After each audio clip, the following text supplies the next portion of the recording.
తెలుగులోనే కుప్పలు తెప్పలుగా హీరోలున్నారు. వీళ్ళే మార్కెట్ షేర్ను పంచుకుంటూ కింద మీద అయిపోతున్నారు. వీళ్ళు చాలక పక్క రాష్ట్రం వాళ్ళకు కూడా మన మీదకే వస్తున్నారు. కన్నడం, తమిళం, మలయాళం ఇలా అందరికీ మన ఆడియన్సే టార్గెట్. ఇప్పుడు లేటెస్ట్గా శివకార్తికేయన్ అనే తమిళ నటుడు కూడా తెలుగు మార్కెట్ మీద కన్నేసడని చెప్పాలి. తన సినిమాను తెలుగులోకి లాంచ్ చేయడానికి భారీగా డబ్బులు కుమ్మేస్తున్నట్లు తెలుస్తుందండి. తమిళ నట కమెడియన్గా స్టార్ట్ చేసి టెలివిజన్ స్టార్గా, సింగర్గా మారి అక్కడి నుంచి హీరో అయ్యారు. లేటెస్ట్గా రెమో అనే సినిమా కూడా చేశారు. తెలుగు వారికి పరిచయం అయిన కీర్తి సురేష్ హీరోయిన్. ఈ సినిమాలో శివకార్తికేయన్ కొంత భాగం అమ్మాయిలాగా కూడా కనిపిస్తాడంటండోయ్. సరదా సరదాగా సాగిపోయే కథ కాబట్టి తెలుగు వారికి కూడా నచ్చుతుందని ఆశిస్తున్నారు.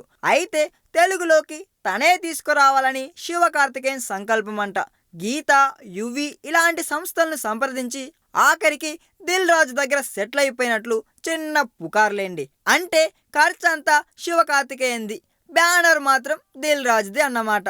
ఇప్పుడు ఈ సినిమా ప్రమోషన్స్ కోసం శివకార్తికేయన్ బాగా ఖర్చు చేస్తున్నట్లు వినికిడండోయ్. సాధారణంగా దిల్ రాజు అయితే ఇలా చేయరు. పైగా నిన్నటికి నిన్న పార్క్ హయాత్ లాంటి భారీ హోటల్లో మీడియాకు మందు పార్టీ.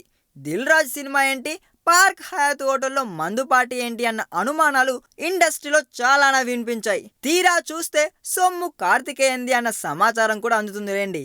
ఈ కాక్టైల్ పార్టీకి జస్ట్ 40 లక్షలు ఖర్చయిందని విశ్వసనీయ వర్గాల అంచనా అండోయ్. ఓం ప్రథమం అంటూ కాక్టైల్ పార్టీకి 40 లక్షలు ఖర్చు చేసిన శివకార్తికేయన్ సినిమా ప్రమోషన్స్కి ఇంకెంత ఖర్చు చేస్తారో చూడాలి మరి. ఈ వీడియో మీకు నచ్చినట్లయితే సబ్స్క్రైబ్ చేయండి. ఫిలిమి స్టార్స్ బోలెడంత న్యూస్ బోల్డ్గా.